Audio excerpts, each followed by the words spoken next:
The Iliad by Homer. Translation by Alexander Pope. Book 1. Argument. The contention of Achilles and Agamemnon. In the War of Troy, the Greeks, having sacked some of the neighboring towns and taken from thence two beautiful captives, Chryseis and Briseis, allotted the first to Agamemnon and the last to Achilles. Chryseis, the father of Chryseis and priest of Apollo, comes to the Grecian camp to ransom her, with which the action of the poem opens in the 10th year of the siege.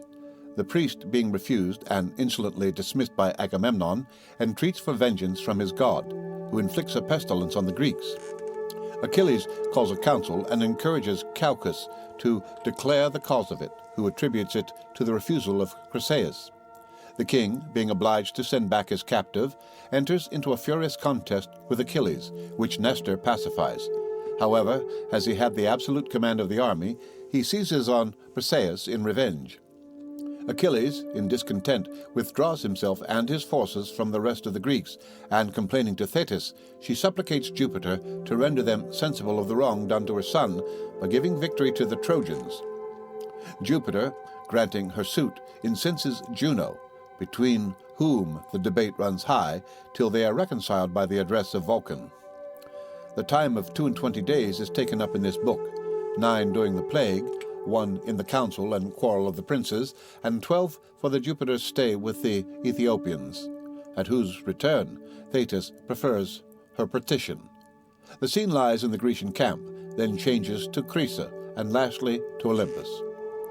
Achilles' wrath to Greece, the direful spring of woes unnumbered, heavenly goddess sing, that wrath which hurled to Pluto's gloomy reign. The souls of mighty chiefs untimely slain, whose limbs unburied on the naked shore, devouring dogs and hungry vultures tore. Since great Achilles and Atrides strove, such was the sovereign doom, and such the will of Jove. Declare, O Muse, in what ill-fated hour sprung the fierce strife, from what offended power Latona's son a dire contagion spread, and heaped the camp with mountains of the dead. The king of men his reverent priest defied, and for the king's offense the people died. For Chryseis sought with costly gifts to gain his captive daughter from the victor's chain. Suppliant, the venerable father stands, Apollo's awful ensigns grace his hands. By these he begs, and lowly, bending down, extends the scepter and the laurel crown he sued to all, but chief implored for grace, the brother kings of Atreus' royal race. Ye kings and warriors, may your vows be crowned, and Troy's proud walls lie level with the ground. May Jove restore you when your toils are o'er, safe to the pleasures of your native shore. But oh, relieve a wretched parent's pain, and give Chryseis to these arms again. If mercies fail, yet let my presence move, and dread avenging Phoebus, son of Jove. The Greeks in shouts their joint assent declare, the priest to reverence and release the fair. Not so Atrides, he with kingly pride repulsed the sacred sire, and thus replied, Hence on thy life, and fly these hostile plains, nor ask presumptuous what the king detains. Hence with thy laurel crown and golden rod, nor trust too far those ensigns of thy god. Mine is thy daughter, priest, and shall remain, and prayers and tears and bribes shall plead in vain, till time shall rifle every youthful grace, and age dismiss her from my cold embrace, in daily labors of the loom employed, or doomed to deck the bed she once enjoyed. Hence then, to Argos shall the maid retire, far from her native soil and weeping sire. The trembling priest along the shore returned, and in the anguish of a father mourned. Disconsolate, not daring to complain, silent, he wandered by the sounding main, till, safe at distance, to his God he prays, the God who darts around the world his rays. O Smintheus, sprung from fair Latona's line, thou guardian power of Scylla the divine, thou source of light, whom Tenedos adores, and whose bright presence gilds thy Chrysis shores, if e'er with wreaths I hung thy sacred fane, or fed the flames with fat of oxen slain, God of the silver bow, thy shafts employ, avenge thy servant, and the Greeks destroy. Thus Chrysis prayed. The favoring power attends, and from Olympus' lofty tops descends. Bent was his bow, the Grecian hearts to wound. Fierce as he moved, his silver shafts resound. Breathing revenge, a sudden night he spread, and gloomy darkness rolled about his head. The fleet in view he twanged his deadly bow, and hissing fly the feathered fates below. On mules and dogs the infection first began, and last the vengeful arrows fixed in man. For 9 long nights through all the dusky air the pyre's thick flaming shot a dismal glare. But ere the 10th revolving day was run, inspired by Juno, Thetis' godlike son, convened to council all the Grecian train, for much the goddess mourned her heroes slain. The assembly seated, rising o'er the east, Achilles thus the king of men addressed. Why leave we not the fatal Trojan shore, and measure back the seas we crossed before? The plague destroying whom the sword would spare, 'tis time to save the few remains of war. But let some prophet or some sacred sage explore the cause of great Apollo's rage, or learn the wasteful vengeance to remove by mystic dreams, for dreams descend from Jove. If broken vows this heavy curse have laid, let altars smoke and hecatombs be paid. So heaven atoned shall dying Greece restore, and Phoebus dart his burning shafts no more. He said and sat, when Chalcas thus replied, Chalcas the wise, the Grecian priest and guide, that sacred seer whose comprehensive view the past, the present, and the future knew. Uprising slow, the venerable sage thus spoke the prudence and the fears of age. Beloved of Jove, Achilles, wouldst thou know why angry Phoebus bends his fatal bow? First give thy faith and plight a prince's word of sure protection by thy power and sword. For I must speak what wisdom would conceal, and truths invidious to the great reveal. Bold is the task, when subjects grown too wise instruct a monarch where his error lies. For though we deem the short-lived fury past, 'tis sure the mighty will revenge at last. To whom Pallades, from thy inmost soul, speak what thou knowest, and speak without control. E'en by that God I swear who rules the day, to whom thy hands the vows of Greece convey, and whose blessed articles thy lips declare, long as Achilles breathes this vital air. No daring Greek of all the numerous band against his priest shall lift an impious hand. Not e'en the chief by whom our hosts are led, the King of Kings, shall touch that sacred head. Encouraged thus, the blameless man replies, Nor vows unpaid, nor slighted sacrifice, but he our chief provoked the raging pest, Apollo's vengeance for his injured priest. Nor will the gods' awakened fury cease, but plagues shall spread, and funeral pyres increase. To the great king without a ransom paid, to her own Carissa send the black-eyed maid. Perhaps with added sacrifice and prayer, the priest may pardon and the god may spare. The prophet spoke, when with a gloomy frown the monarch started from his shining throne. Black choler filled his breast that boiled with ire, and from his eyeballs flashed the living fire. Augured, accursed, denouncing mischief still, prophet of plagues for ever boding ill. Still must that tongue some wounding message bring, and still thy priestly pride provoke thy king? For this are Phoebus' articles explored, to teach the Greeks to murmur at their lord? For this with falsehood is my honor stained? Is heaven offended and a priest profaned? Because my prize, my beauteous maid I hold, and heavenly charms prefer to proffered gold? A maid, unmatched in manners as in face, skilled in each art and crowned with every grace. Not half so dear were Clytemnestra's charms, when first her blooming beauties blessed my arms. Yet if the gods demand her, let her sail. Our cares are only for the public weal. Let me be deemed the hateful cause of all, and suffer rather than my people fall. The prize, the beauteous prize, I will resign, so dearly valued and so justly mine.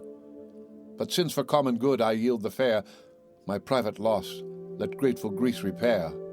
Nor unrewarded let your prince complain that he alone has fought and bled in vain. Insatiate king, Achilles thus replies, fond of the power, but fonder of the prize, wouldst thou the Greeks their lawful prey should yield the due reward of many a well-fought field? The spoils of cities razed and warriors slain we share with justice as with toil we gain. But to resume whate'er thy avarice craves, that trick of tyrants may be borne by slaves. Yet if our chief for plunder only fight, the spoils of Ilion shall thy loss requite. Whene'er by Jove's decree our conquering powers shall humble to the dust her lofty towers. Then thus the king, shall I my prize resign with tame content, and thou possessed of thine? Great as thou art, and like a god in fight, think not to rob me of a soldier's right. At thy demand shall I restore the maid. First, let the just equivalent be paid, such as a king might ask, and let it be a treasure worthy her and worthy me, or grant me this, or with a monarch's claim this hand shall seize some other captive dame. The mighty Ajax shall his prize resign, Ulysses' spoils, or even thy own, be mine. The man who suffers loudly may complain, and rage he may, but he shall rage in vain. But this, when time requires, it now remains. We launch a bark to plough the watery plains, and waft the sacrifice to Chrysa's shores, with chosen pilots and with labouring oars. Soon shall the sable ship ascend, and some deputed prince the charge attend. This Cretus' king, or Ajax, shall fulfil, or wise Ulysses see performed our will. Or if our royal pleasure shall ordain Achilles' self-conduct her o'er the main, let fierce Achilles, dreadful in his rage, the god propitiate, and the pest assuage. At this Pelides, frowning stern, replied, O tyrant, armed with insolence and pride, inglorious slave to interest, ever joined with fraud, unworthy of a royal mind, what generous Greek, obedient to thy word, shall form an ambush or shall lift the sword? What cause have I to war at thy decree? The distant Trojans never injured me. To Phthia's realms no hostile troops they led. Safe in her vales my warlike coursers fed. Far hence removed the hoarse resounding main, and walls of rock secure my native reign, whose fruitful soil luxuriant harvests grace, rich in her fruits and in her martial race. Hither we sailed a voluntary throng, to avenge a private, not a public wrong. What else to Troy the assembled nations draws, but thine, ungrateful, and thy brother's cause? Is this the pay our blood and toils deserve, disgraced and injured by the man we serve? And darest thou threat to snatch my prize away, due to the deeds of many a dreadful day? A prize as small, O tyrant, matched with thine, as thy own actions if compared to mine. Thine in each conquest is the wealthy prey, though mine the sweat and danger of the day.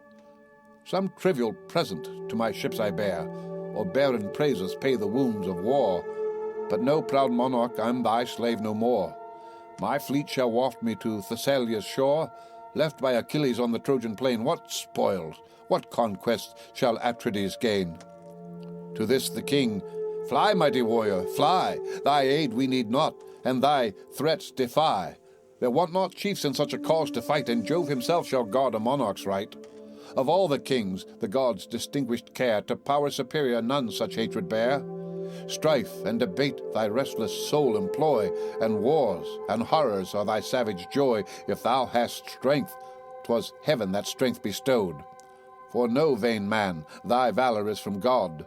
Haste, launch thy vessels, fly with speed away, rule thy own realms with arbitrary sway. I heed thee not, but prize at equal rate thy short-lived friendship and thy groundless hate. Go, threat thy earth-born Myrmidons, but here 'tis mine to threaten, prince, and thine to fear. Know if the god, the beauteous dame demand, my bark shall waft her to her native land. But then prepare, imperious prince, prepare fierce as thou art to yield thy captive fair. Even in thy tent I'll seize the blooming prize, thy loved Briseis with the radiant eyes. Hence shalt thou approve my might, and curse the hour thou stoodst a rival of imperial power. And hence to all our hosts it shall be known, that kings are subject to the gods alone. Achilles heard, with grief and rage oppressed. His heart swelled high and labored in his breast. Distracting thoughts by turns his bosom ruled, now fired by wrath, and now by reason cooled. That prompts his hand to draw the deadly sword, force through the Greeks, and pierce their haughty lord. This whispers soft his vengeance to control, and calm the rising tempest of his soul. Just as in anguish of suspense he stayed, while half unsheathed appeared the glittering blade. Minerva swift descended from above, sent by the sister and the wife of Jove, for both the princes claimed her equal care. Behind she stood, and by the golden hair Achilles seized, to him alone confessed. A sable cloud concealed her from the rest. He sees, and sudden to the goddess cries, known by the flames that sparkle from her eyes. Descends Minerva in her guardian care, a heavenly witness of the wrongs I bear. From Atreus' son, then let those eyes that view the daring crime behold the vengeance too. Forbear, the progeny of Jove replies, to calm thy fury I forsake the skies. Let great Achilles, to the gods resigned, to reason yield the empire o'er his mind. By awful Juno this command is given, the king and you are both the care of heaven. The force of keen reproaches let him feel, but sheathe obedient thy revenging steel. For I pronounce, and trust to heavenly power, thy injured honor has its fated hour, when the proud monarch shall thy arms implores, and bribe thy friendship with a boundless store. Then let revenge no longer bear the sway. Command thy passions, and the gods obey. To her Pylades, with regardful ear, 'Tis just, O goddess, I thy dictates hear. Hard as it is, my vengeance I suppress. Those who revere the gods will bless. He said, observant of the blue-eyed maid, then in the sheath returned the shining blade. The goddess swift to high Olympus flies, and joins the sacred senate of the skies. Nor yet the rage his boiling breast forsook, which thus redoubling on Atrides broke. O monster, mixed of insolence and fear, thou dog in forehead, but in heart a deer! When wert thou known in ambushed fights to dare, or nobly face the horrid front of war? 'Tis ours the chance of fighting fields to try, thine to look on and bid the valiant die. So much 'tis safer through the camp to go, and rob a subject than to spoil a foe. Scourge of thy people, violent and base, sent in Jove's anger on a slavish race, who, lost a sense of generous freedom past, are tamed to wrongs, or this had been thy last. Now by this sacred scepter hear me swear, which never more shall leaves or blossoms bear, which severed from the trunk, as I from thee, on the bare mountains left its parent tree. This scepter, formed by tempered steel, to prove an ensign of the delegates of Jove, from whom the power of laws and justice springs, tremendous oath, inviolate to kings. By this I swear, when bleeding Greece again shall call Achilles, she shall call in vain. When, flushed with slaughter, Hector comes to spread the purpled shore with mountains of the dead. Then shalt thou mourn the affront thy madness gave, forced to deplore when impotent to save. Then rage in bitterness of soul to know this act has made the bravest Greek thy foe. He spoke, and furious hurled against the ground his scepter, starred with golden studs around. Then sternly silent sat, with like disdain. The raging king returned his frowns again. To calm their passion with the words of age, slow from his seat rose the Pylian sage. Experienced Nestor, in persuasion skilled, words, sweet as honey, from his lips distilled. 2 generations now had passed away, wise by his rules and happy by his sway. 2 ages o'er his native realm he reigned, and now the example of the 3rd remained, all viewed with awe the venerable man, who thus with mild benevolence began. What shame, what woe is this to Greece? What joy to Troy's proud monarch and the friends of Troy, that adverse gods commit to stern debate the best, the bravest of the Grecian state? Young as ye are, this youthful heat restrain, nor think your Nestor's years and wisdom vain. A godlike race of heroes once I knew, such as no more these aged eyes shall view. Lives there a chief to match Pirithous' fame, Dreius the bold, or Ceneus' deathless name, Theseus endued with more than mortal might, or Polyphemus like the gods in fight. With these of old to toils of battle bred, in early youth my hardy days I led, fired with a thirst which virtuous enemy breeds, and smit with love of honorable deeds. Strongest of men, they pierced the mountain boar, ranged the wild deserts red with monsters' gore, and from their hills the shaggy centaurs tore, yet these with soft persuasive arts I swayed. When Nestor spoke, they listened and obeyed. If in my youth even these esteemed me wise, do you, young warriors, hear my age advise? Atrides, seize not on the beauteous slave, that prize the Greeks by common suffrage gave. Nor thou, Achilles, treat our prince with pride. Let kings be just and sovereign power preside. Thee, the first honours of the war adorn, like gods in strength and of a goddess born. Him awful majesty exalts above the powers of earth and sceptred sons of Jove. Let both unite with well-consenting mind, so shall authority with strength be joined. Leave me, O king, to calm Achilles' rage. Rule thou thyself as more advanced in age. Forbid it, gods, Achilles should be lost, the pride of Greece and bulwark of our host. This said, he ceased. The king of men replies, Thy years are awful and thy words are wise. But that imperious, that unconquered soul, no laws can limit, no respect control. Before his pride must his superiors fall, his word the law, and he the lord of all. Him must our host, our chiefs, ourself obey. What king can bear a rival in his sway? Grant that the gods his matchless force have given, has foul reproach a privilege from heaven? Here on the monarch's speech Achilles broke, and furious thus, and interrupting spoke, Tyrant, I well deserve thy galling chain, to live thy slave and still to serve in vain. Should I submit to each unjust decree, command thy vessels, but command not me. Seize on Briseis, whom the Grecians doomed my prize of war, yet tamely see resumed, and seas secure no more Achilles draws his conquering sword in any woman's cause. The gods command me to forgive the past, but let this first invasion be the last. For know thy blood, when next thou darest invade, shall stream in vengeance on my reeking blade. At this they ceased. The stern debate expired. The chiefs in sullen majesty retired. Achilles with Patroclus took his way where, near his tents, his hollow vessels lay. Meantime Atrides launched with numerous oars a well-rigged ship for Chrysa's sacred shores. High on the deck was fair Chryseis placed, and sage Ulysses with the conduct graced. Safe in her sides the hecatomb they stowed, then swiftly sailing cut the liquid road. The host to expiate next the king prepares, with pure lustrations and with solemn prayers. Washed by the briny wave the pious train are cleansed, and cast the ablutions in the main. Along the shore whole hecatombs were laid, and bulls and goats to Phoebus' altars paid. The sable fumes and curling spires arise, and waft their grateful odors to the skies.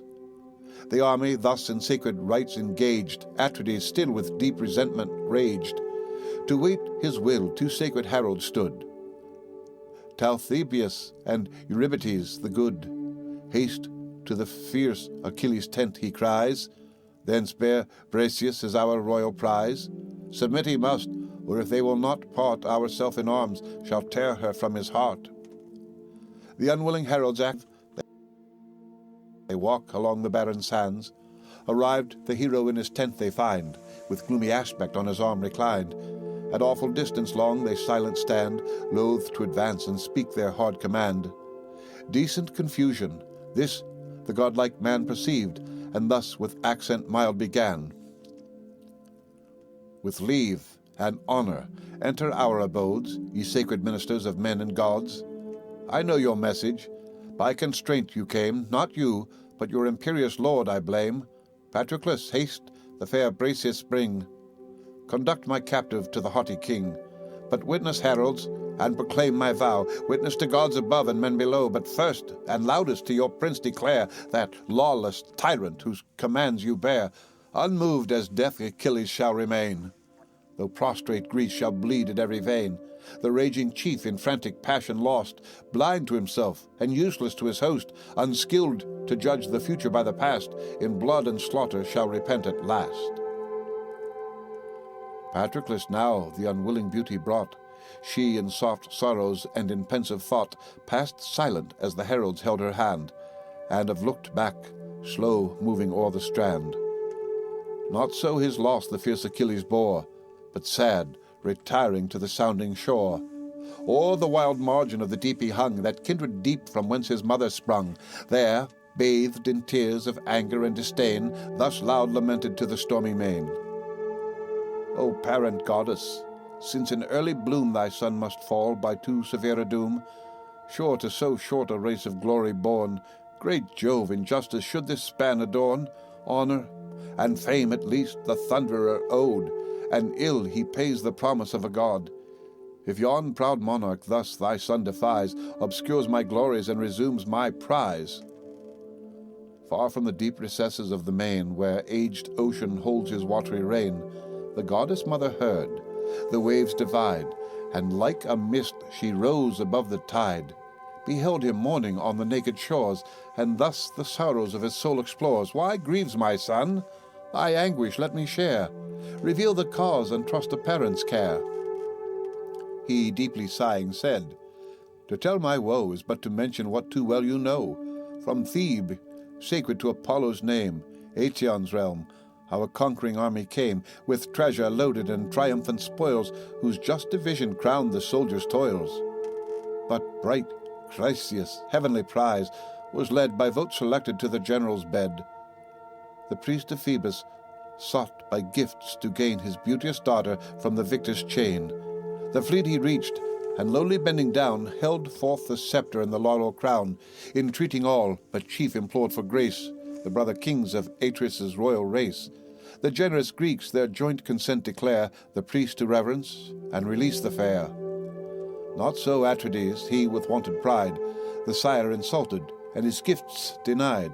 The insulted sire his god's peculiar care to Phoebus prayed, and Phoebus heard the prayer. A dreadful plague ensues, the avenging darts incessant fly, and pierce the Grecian hearts. A prophet then inspired by heaven arose, and points the crime, and thence derives the woes.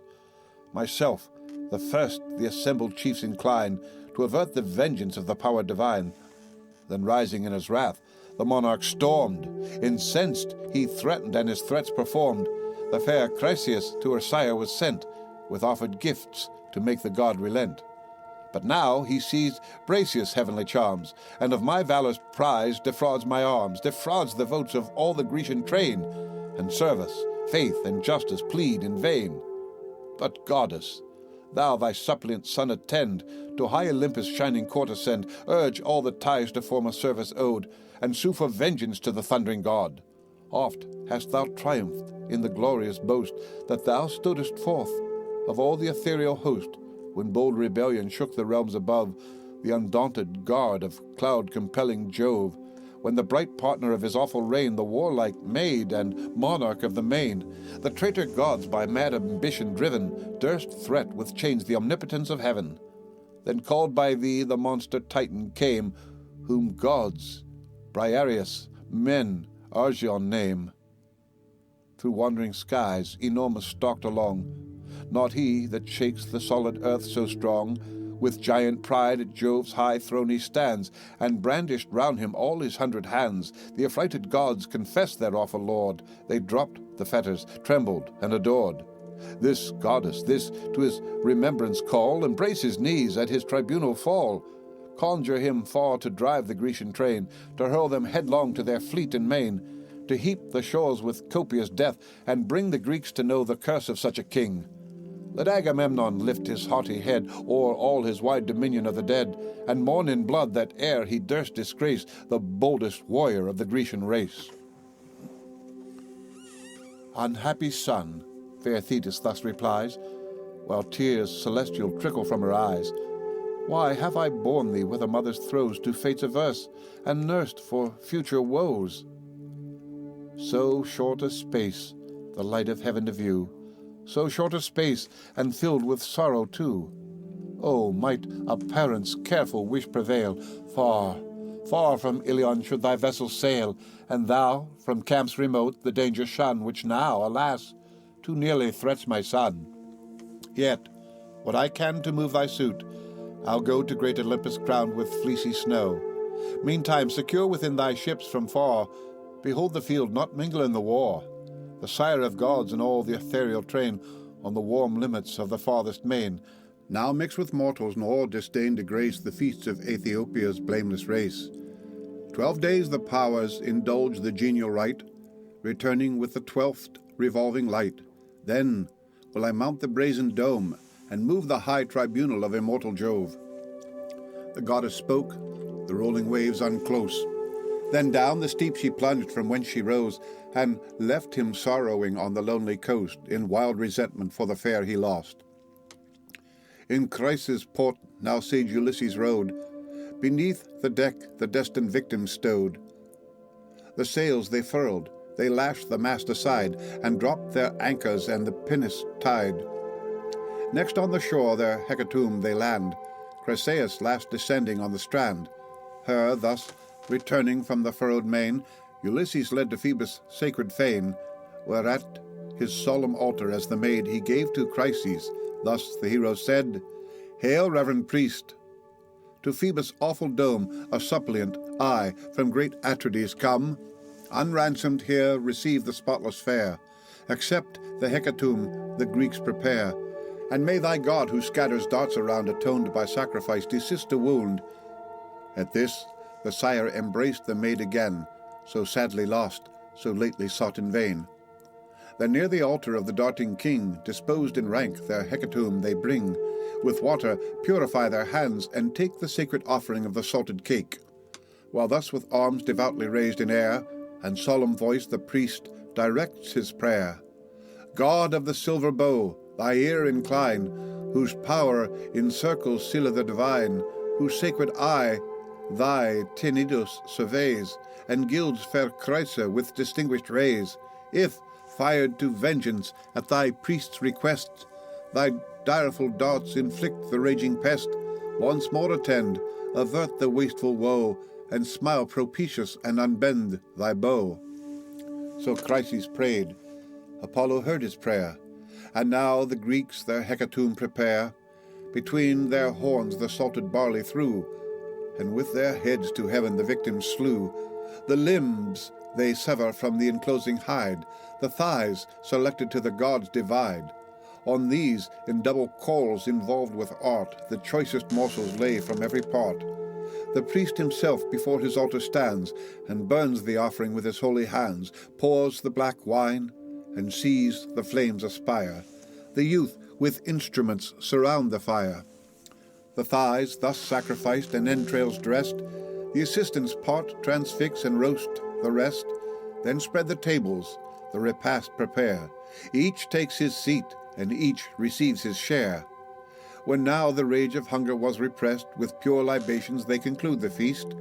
The youths with wine the copious goblets crowned, and pleased dispense the flowing bowls around. With hymns divine the joyous banquet ends. The paeans lengthened till the sun descends. The Greeks restored, the grateful notes prolong. Apollo listens and approves the song. 'Twas night. The chiefs beside their vessel lie, till rosy morn had purpled o'er the sky. Then launch and hoist the mast. Indulgent gales, supplied by Phoebus, fill the swelling sails, the milk-white canvas bellying as they blow. The parted ocean foams and roars below. Above the bounding billows swift they flew, till now the Grecian camp appeared in view. Far on the beach they haul their bark to land. The crooked keel divides the yellow sand. Then part, where stretched along the winding bay the ships and tents in mingled prospect lay. But raging still amidst his navy sat the stern Achilles, steadfast in his hate. Nor mixed in combat, nor in council joined, but wasting cares lay heavy on his mind. In his black thoughts revenge and slaughter roll, and scenes of blood rise dreadful in his soul. 12 days were past, and now the dawning light the gods had summoned to the Olympian height. Jove, first ascending from the watery bowers, leads the long order of ethereal powers. When like the morning mist in early day, rose from the flood the daughter of the sea, and to the seats divine her flight addressed. There, far apart and high above the rest, the Thunderer sat, where old Olympus shrouds his 100 heads in heaven and props the clouds. Suppliant the goddess stood. One hand she placed beneath his beard, and one his knees embraced. "If e'er, O father of the gods," she said, "my words could please thee, or my actions aid, some marks of honor on my son bestow, and pay in glory what in life you owe. Fame is at least by heavenly promise due to life so short, and now dishonored too. Avenge this wrong, O ever just and wise. Let Greece be humbled and the Trojans rise, till the proud king and all the Achaean race shall heap with honors him they now disgrace." Thus Thetis spoke, but Jove in silence held the sacred counsels of his breast concealed. Not so repulsed, The goddess closer pressed, still grasped his knees, and urged the dear request. O sire of gods and men, thy suppliant hear. Refuse or grant, for what has Jove to fear? Or, O, declare of all the powers above, is wretched Thetis least the care of Jove? She said, and sighing thus the god replies, Who rolls the thunder o'er the vaulted skies? What hast thou asked? Ah, why should Jove engage in foreign contests and domestic rage, the gods' complaints and Juno's fierce alarms, while I, too partial, aid the Trojan arms? Go, lest the haughty partner of my sway with jealous eyes thy close access survey. But part in peace, secure thy prayer is sped. Witness the sacred honors of our head, the nod that ratifies the will divine, the faithful fixed irrevocable sign. This seals thy suit, and this fulfills thy vows. He spoke, and awful bends his sable brows, shakes his ambrosial curls, and gives the nod, the stamp of fate and sanction of the god. High heaven with trembling the dread signal took, and all Olympus to the center shook. Swift to the seas profound the goddess flies, Jove to his starry mansions in the skies. The shining synod of the immortals wait the coming god, and from their thrones of state arising silent, wrapped in holy fear, before the majesty of heaven appear. Trembling they stand while Jove assumes the throne. Or but the gods' imperious queen alone. Late had she viewed the silver-footed dame, and all her passions kindled into flame. Say, artful manager of heaven, she cries, who now partakes the secrets of the skies? Thy Juno knows not the decrees of fate, in vain the partner of imperial state. What favourite goddess, then, those cares divides, which Jove in prudence from his consort hides? To this the Thunderer, shake not thou to find the sacred counsels of almighty mind. Involved in darkness likes the great decree, nor can the depths of fate be pierced by thee. What fits thy knowledge, thou the first shall know, the first of gods above and men below. But thou nor they shall search the thoughts that roll deep in the close recesses of my soul. Full on the sire, the goddess of the skies, rolled the large orbs of her majestic eyes, and thus returned. Austere Saturnius, say, from whence this wrath, or who controls thy sway? Thy boundless will for me remains in force, and all thy counsels take the destined course. But 'tis for Greece I fear, for late was seen in close consult the silver-footed queen. Jove to his Thetis nothing could deny, nor was the signal vain that shook the sky. What fatal favour has the goddess won to grace her fierce, inexorable son? Perhaps in Grecian blood to drench the plain, and glut his vengeance with my people slain. Then thus the god, O restless fate of pride, that strives to learn what heaven resolves to hide. Vain is the search, presumptuous and abhorred, anxious to thee and odious to thy lord. Let this suffice, the immutable decree no force can shake. What is that ought to be? Goddess, submit, nor dare our will withstand, but dread the power of this avenging hand. The united strength of all the gods above in vain resists the omnipotence of Jove. The Thunderer spoke, nor durst the queen reply. A reverent horror silenced all the sky. The feast, disturbed with sorrow, Vulcan saw, his mother menaced, and the gods in awe. Peace at his heart, and pleasure his design, thus interposed the architect divine. The wretched quarrels of the mortal state are far unworthy, gods, of your debate. Let men their days in senseless strife employ, we in eternal peace and constant joy. Thou goddess mother with our sire comply, nor break the sacred union of the sky, lest, roused to rage, he shake the blessed abodes, launch the red lightning, and dethrone the gods.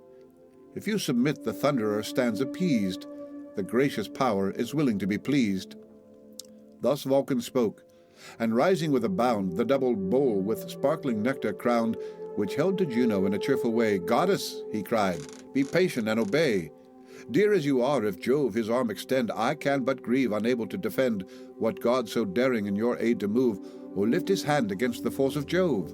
Once in your cause I felt his matchless might, hurled headlong down from the ethereal height, tossed all the day in rapid circles round, nor till the sun descended touched the ground. Breathless I fell, in giddy motion lost. The Cynthians raised me on the Lemnian coast.